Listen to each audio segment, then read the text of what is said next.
Have you ever wondered why we see ghosts? Maybe they have a message for us. Perhaps they're trapped somewhere between our worlds and theirs, oblivious to the fact that time has gone on without them. There have been tales of long-lost family members visiting us in our dreams, and unexplainable coincidences that put a smile on your face. But for every heartwarming story of visits from the other side, there's a frightening account of an unwelcome presence that can send a chill down your spine. I could share a number of instances where I felt uneasy or even frightened by what I knew was an angry or negative spirit. However, the story I'm about to share is one that has cast a dark cloud over my nightmares for over 17 years. I can just short of guarantee that this story will force even the non-believers to check that dark corner before drifting off to dreamland. I was 11 years old at the time when I saw her. My parents were away for the evening, and I had ordered Scream on pay-per-view. I haven't watched a PPV movie in a long time, but back then, it would play the movie on a 24-hour loop once ordered.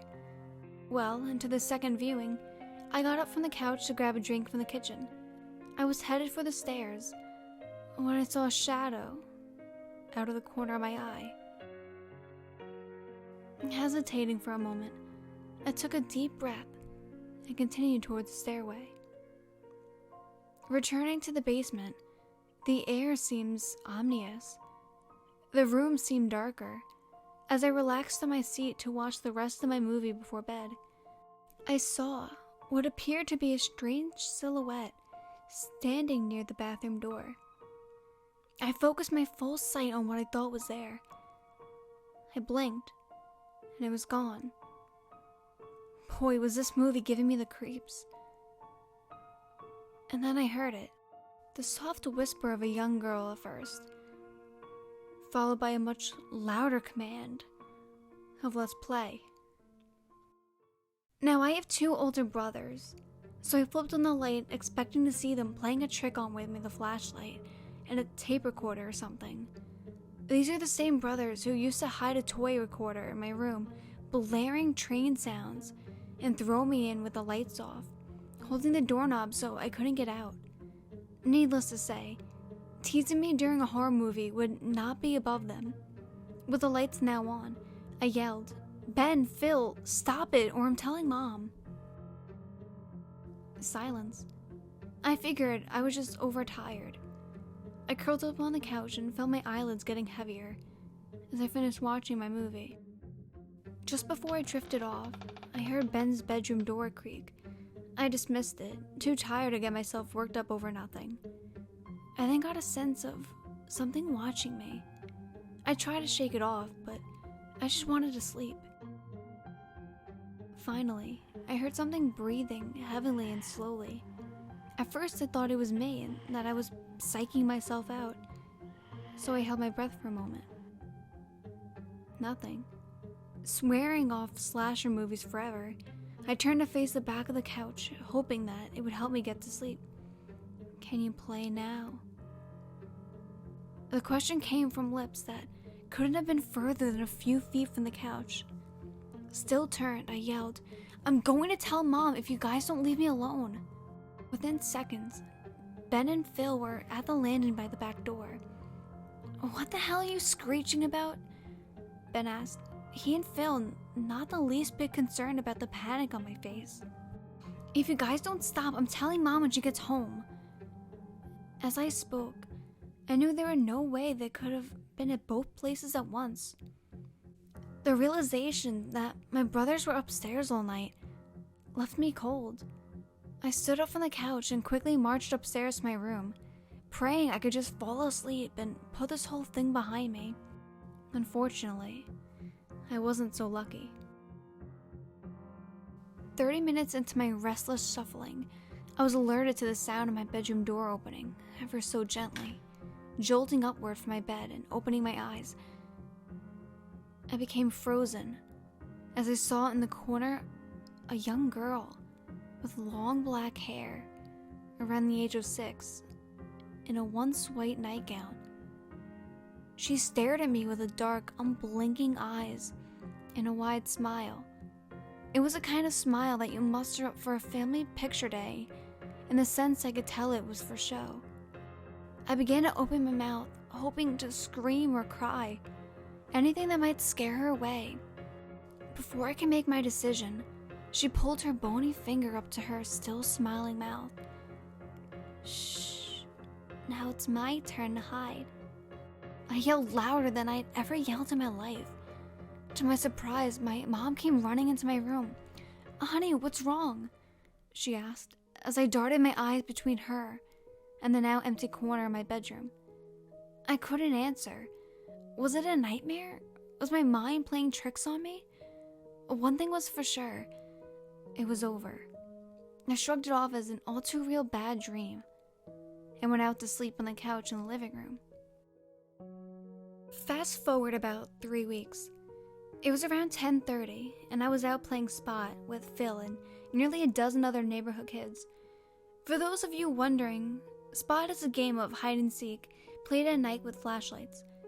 The rules were simple. We had to stay within our block. We weren't allowed to go into the backyards without permission, and you couldn't stay in one place for more than 5 minutes. I've been gearing up for this evening game all week. I had the perfect hiding spot, and nobody would ever think to look there. Our next-door neighbors had a split-level house with a red deck off the kitchen upstairs and plenty of room underneath for storage. Their yard wasn't fenced in, so it had easy access. I made my way under the deck and positioned myself behind their lawnmower.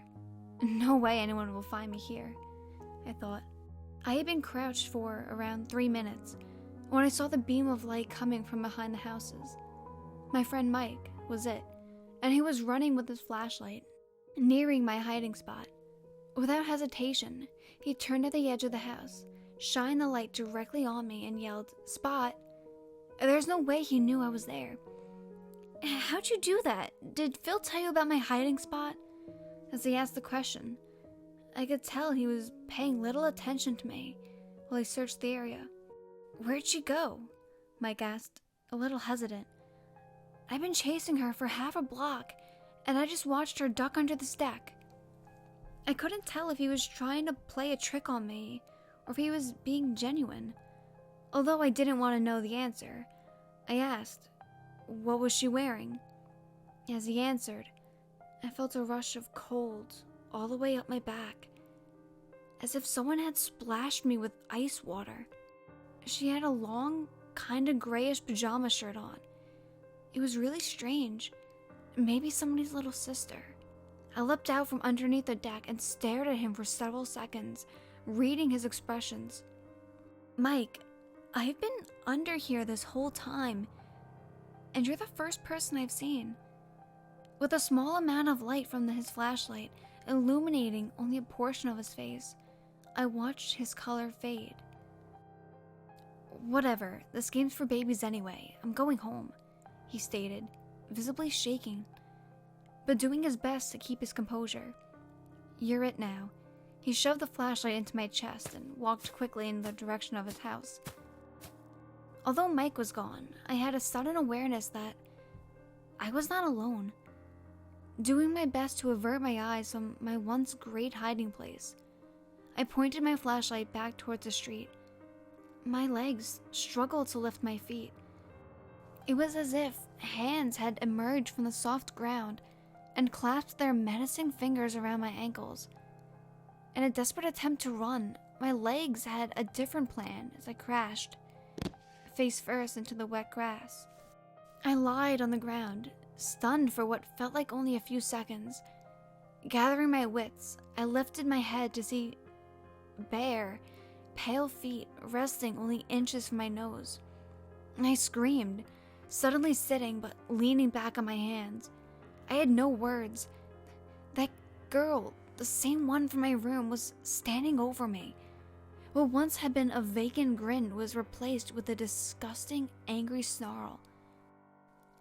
"That was my hiding spot." Her voice was now a high-pitched screech, like nails on a dirty classroom chalkboard. Her shadowed eyes pierced through me like a hot blade as she began to cry. She continued with a much quieter, more sinister tone. "It's your fault." It was at that moment I knew she wasn't talking about the game anymore. She lunged forward, flailing her arms while she fell on top of me. I struggled to grab at her frozen wrist and hollered for anyone close who might be able to come help me. I caught one last glimpse of those sinister eyes before everything went black. I awoke to the sound of footsteps creeping up to me. "I'm sorry," I proclaimed, weak and covered in sweat. Just then, a hand reached down and grabbed my arm. It was Phil. "Are you okay?" he asked. "Everyone's going home now. We didn't know where you were. It's getting late." As I stood up, I realized I wasn't in our neighbor's backyard anymore. I had somehow managed to end up in my own driveway, just a few feet from the front steps. "Are you hurt? What happened?" My brother was beginning to show worry at my lack of response. I don't know. I just stood there, still puzzled at how I had come to be in the driveway. "Well, we better go in. It's almost midnight," Phil continued. Wait, what? The words left my mouth, and I began to grow more and more concerned as to what might have happened after I blanked out. I had to tell him. There was a good chance he would think I was crazy, but I couldn't keep this to myself anymore. I saw this girl. The front porch light came on, and our dad stepped outside. He didn't have to say anything.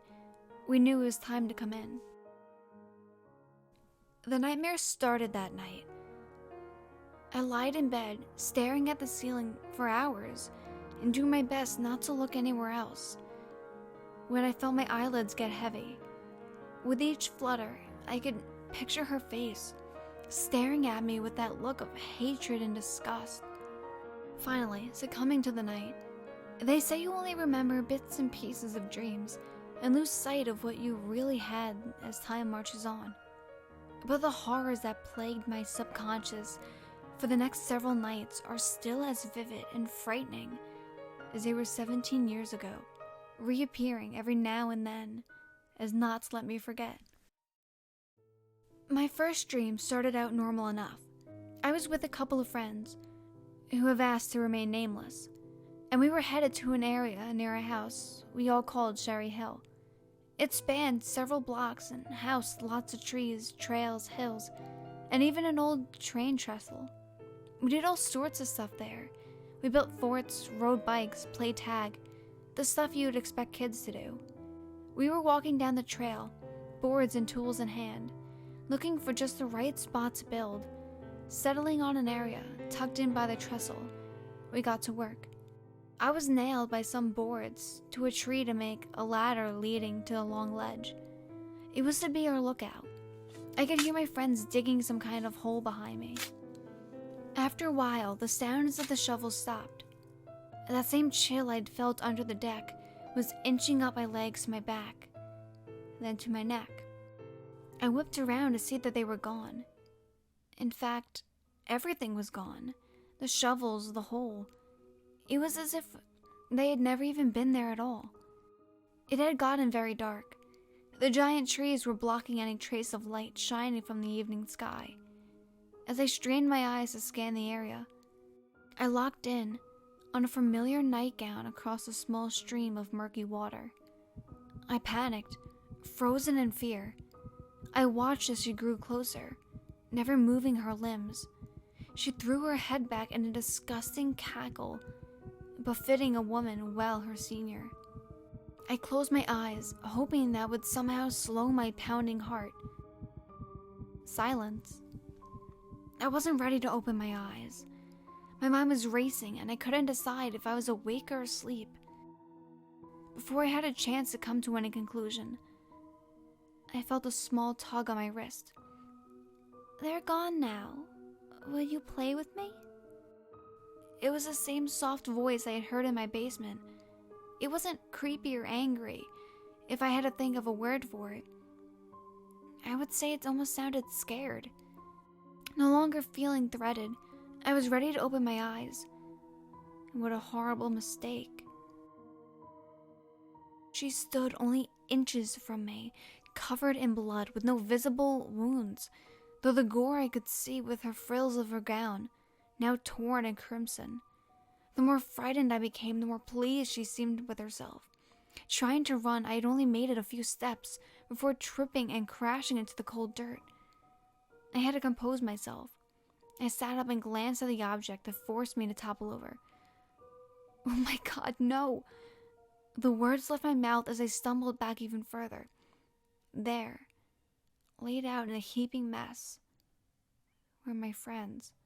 Next to them was a shovel covered in blood and hair.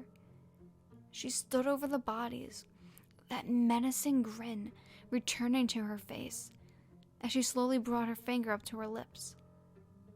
Shh. I awoke on the living room couch. I know I fell asleep on my own bed, but with a history of sleepwalking, I wasn't surprised. One thing was for certain. I wasn't going back to sleep. I turned on the TV and watched infomercials until morning. I finally got up to make myself a bowl of Cinnamon Toast Crunch as the rest of my family emerged from their rooms. I wanted to tell them what was happening to me, but I was sort of famous in our house for stupid nightmares. To this day, I still catch guff about the big green duck with a machine gun that would chase me around the neighborhood. Nobody was going to take me seriously. I had to find a way to handle this on my own. That night before bed, I knelt down next to my bed and I locked my hands together in prayer. Dear Lord, I need your help. There is something evil here that won't leave me alone. I don't know why it would choose me. Did I do something wrong? I beg of you, please stop this. I will never ask you for anything ever again. Amen. I was dream-free for the next 2 nights. Maybe there was something to this prayer thing. It was Saturday, and a few of us had gotten together for a game of street hockey. We must have played for at least 2 hours before someone said, "Let's go to Cherry Hill." As soon as I heard it, that cold chill raced up my back. I think I'm gonna stay here, guys. They weren't having that. After lots of prodding and pleading, we hopped on our bikes. We stayed near the entrance, making dangerous ramps out of leftover boards from our hockey goals. I wasn't that excited about going towards the trestle, but I figured there was strength in numbers. We were pointing out spots that would be ideal for a new fort. "There's a good spot," I said, pointing to a wall of dirt with an area already dug out. I was quickly outvoted, as it was clear someone else had already claimed that area. We ventured down the trail until we neared the old trestle. "That spot is too open." I pled my case and hoped for the best. It must have been, let's do the opposite of what Jamie wants to do today. Because everyone ignored me and headed down to the water, not wanting to let my fears get the best of me. I followed. I walked towards the lookout ledge for my dream. It was as if someone was pulling me in that direction. Glancing at the tree, I noticed letters etched out in the bark. They spelled out, "Shush."